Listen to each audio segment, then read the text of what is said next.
I just see there being so much opportunity and a chance to win a Stanley Cup with the players they have there, and that opportunity, and then just the city and the passion and the fan base.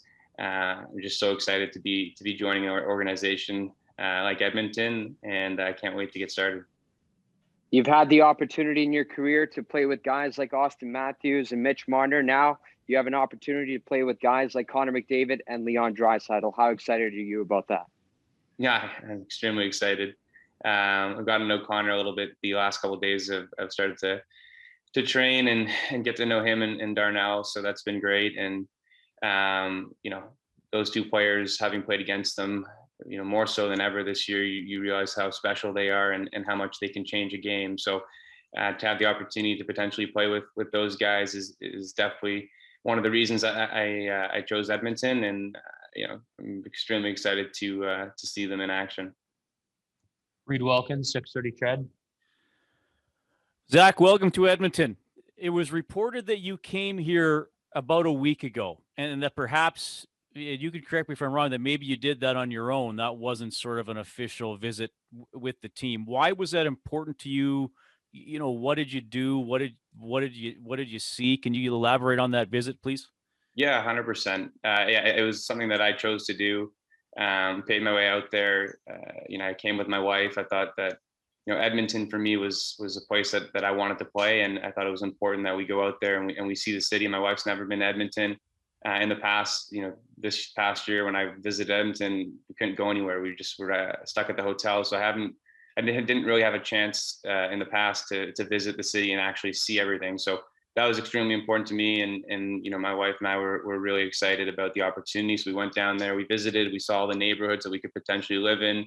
We saw where, we have a 7-month-old son named Theo. So that was important for us to see where he could potentially grow up. And it really checked all the boxes. And then I was able to tour the rink, and it's as you guys all know, it's pretty awesome. And it's an incredible facility. And I got to meet the management team. And it was just, for me, it was so important to see everybody. I got the opportunity from Toronto to speak to teams. And for me, before I make a decision, I wanted to, talk to the team face to face, and I got the opportunity to do that. And like I said, I chose to go out there. I paid for it, did all that stuff. So, but it was really important for my wife and I to get out there. And on perhaps a bit of a lighter note, I think the chances of you wearing number 11 with the Oilers are non-existent. Have you thought about or selected a new number? I'm sure I'll put some thought into that now. I think just today was focused on making everything official and putting pen to paper and becoming an Oiler. And I'm sure I'll be able to pick out a number. There are lots of good numbers out there, and it's always nice when you go to a new place, a new opportunity. I got a Siberian Husky, and she, I think, is the most excited about going to Edmonton. So I just got to let her out quickly. 1 second, guys. Sorry about that. But yeah, I haven't chosen a number yet, but obviously 11's off the table. 1 second. Sorry.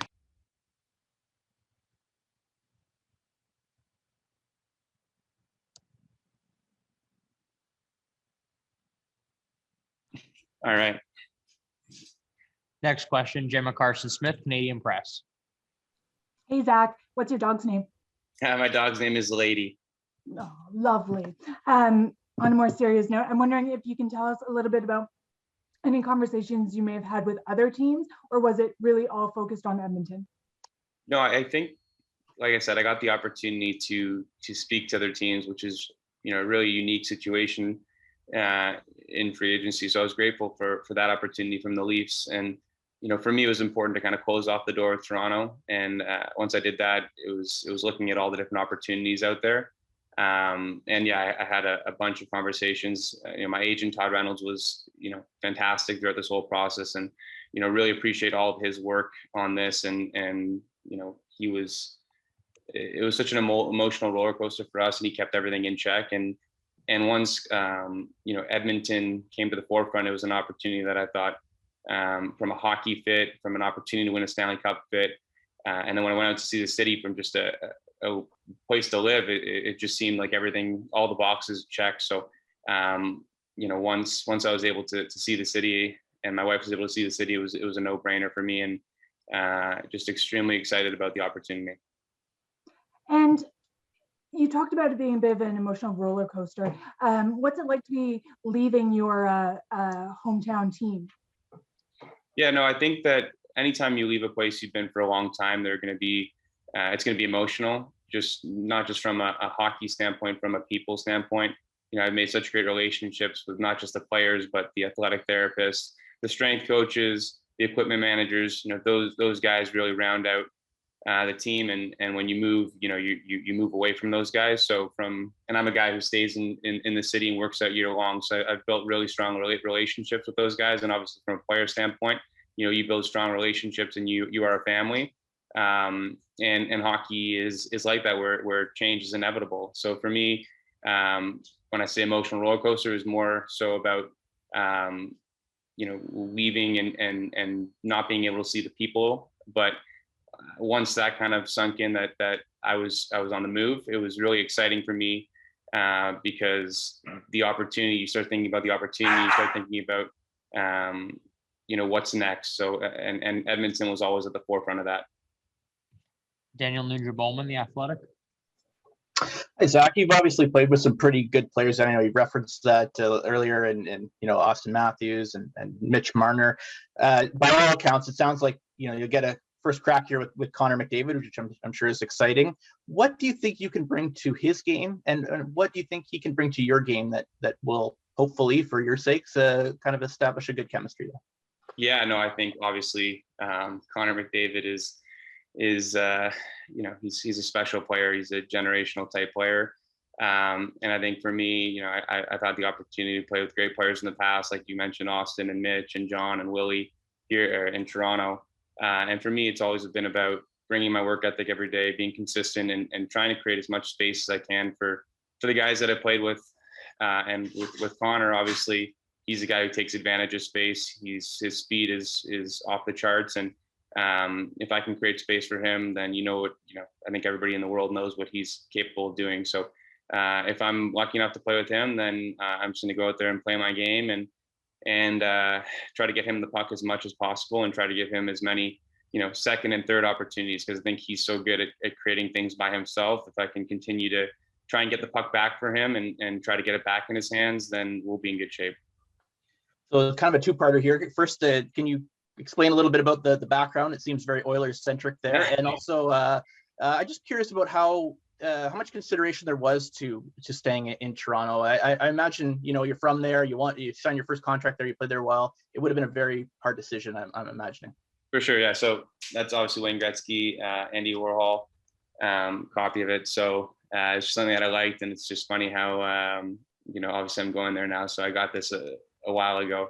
My uncle gave it to me, actually, which was a nice gift. And then from a leaving Toronto standpoint, you know, I think for me, you know, I had a conversation with Kyle to really get closure on the situation. I think that for me, I had to know that, you know, I was leaving Toronto, and then I was able to, you know, make a decision. And Edmonton was always there, and Edmonton was at the forefront. I keep saying that, but it's the truth. Just there's a lot of parallels between Toronto and Edmonton. I think that, you know, in Toronto, we had great teams, but we didn't have success. I think that Edmonton, you know, is positioned in such a great way to make a long run and to win a Stanley Cup. And I think that's everybody's goal. And that's the reason that I chose to come and play here, is because I believe in this team. I played this team a bunch last year.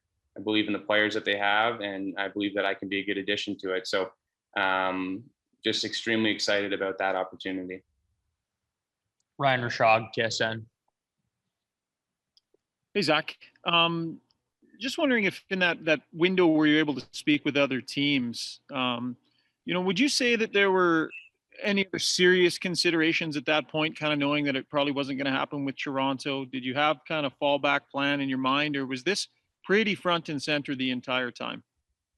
Yeah, no, I think Edmonton was front and center for me the entire time. You know, I think that they're a team that really valued my skill set and really wanted me as well. So I think that the fit was just perfect, because it was an opportunity for me from a hockey standpoint that I thought that, you know, I can take the next step in my career and be an even better player than I was in Toronto. So that really excited me to have the opportunity to potentially play with, you know, two of the best players in the world. and then to win. So I think that, as soon as that, in my mind, as soon as I closed the door in Toronto, it was all Edmonton, and it was the only place I visited, because I just knew that it was the right fit for me. And my wife, once she got to see the city and got to meet some of the people, she was all in as well. So we're just extremely excited. Were you able to speak with any of the guys in that time where you had permission to talk to teams? Like, were you able to, talk to Connor or anybody, and what indications did you get from them about the direction they feel this thing is heading in, and what was the messaging to you from players? Yeah, no, I think once I visited, and once internally, I think once we made the decision, that's when, I spoke to Connor, obviously, and first thing I said to him was, where do you train in Toronto? Because I need a new spot to train, because obviously I was training at the Ford Performance Center, but so I got the opportunity to start to train with him early, him and Darnell, and see how hard they work. And it's been an incredible, couple of days here. And then just, obviously Connor really believes in this city, believes in this team. He's excited, about me joining as well. He was somebody, who when I talked to him, was just really excited about my decision. So I think everything kind of aligned, and when I had a conversation with him, it was exactly what I wanted to hear. And then Leon reached out, a bunch of the guys reached out, and I think it's just such a great group. I had former teammates who are now going to be teammates again, like Tyson Berry, who I reached out, talked to, and asked him about the city, asked him about the group. Tyler Ennis is another guy who I played with, reached out to him. So everybody said great things. There wasn't one person who said a bad thing about the city of Edmonton or about the players, and it just, everything, like I said, it checked all the boxes for me, and that's when I said, yeah, let's do it. Jim Matheson, Post Media. Zach, when you went to University of Michigan, the first couple of years you didn't get a lot of points. Did Red Berenson change the way you played to where now you play the way that you wanted you to play in college? Yeah, going to Michigan was it changed my career, changed my life. I think most, when you're a kid, all you care about is scoring points and trying to get to the next level. And a lot of times the way you get noticed is through your statistics, and because, there aren't that many scouts that are watching you at lower levels. And I always thought that, in order to make the NHL, you have to have great statistics and you have to have great points. So when I went to Michigan, that's kind of what my focus was on. And I played on the fourth line my first 2 years, and I really learned, how to play on the defensive side of the puck, how to penalty kill. And I remember Red calling me in his office and telling me, you're not going to make the NHL scoring goals and putting up points. You're going to make the NHL with this kind of foundation that I'm going to help you build. And so I built that defensive foundation, and Brian Wiseman, who's now a coach with Edmonton, was there. And after my second year, I really wanted to work on my skill work and get better. And he was a guy who really spent time with me and helped me develop, and then had a really big breakout senior year, scored a bunch of goals, points, played with Dylan Larkin, and it set my career up. But the foundation that I built in my first couple of years there, where it was an offensive struggle for me, I think, really helped my career and really helped define the player that I am now. How difficult is it to play the style you do? It looks like it could be a little on the exhausting side. You have all these board battles. You're behind the net. You're in the corners. You're trying to get the puck to the front of the net. You're not rushing up the ice like Connor McDavid. No, I think each player has to find their skill set and what makes them unique and what makes them different. For me, it's the puck battles. It's going into the corner. It's competing every night. It's bringing an energy that can, that is hopefully unmatched. And I think that's really unique to my skill set. And I try to bring it every single day I'm out there.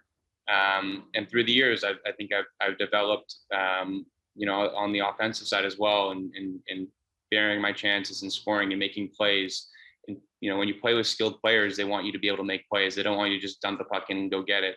And I think that in, my first couple of years in Toronto, I was more focused on just doing the right things and going to get the puck. And then as as I started to develop as a player, I held on to the puck a little longer while I was still going in the corner, getting the puck and battling and going in front of the net and scoring goals in front of the net. I was making more plays and trying to get the pucks in the hands of my skilled line mates and give them the opportunity. So I think as I continue to progress here, I'm going to continue to try to evolve as a player. And I think every year I've gotten better, and I put the work in the summer, and I'm excited to take the next step in my career and progress.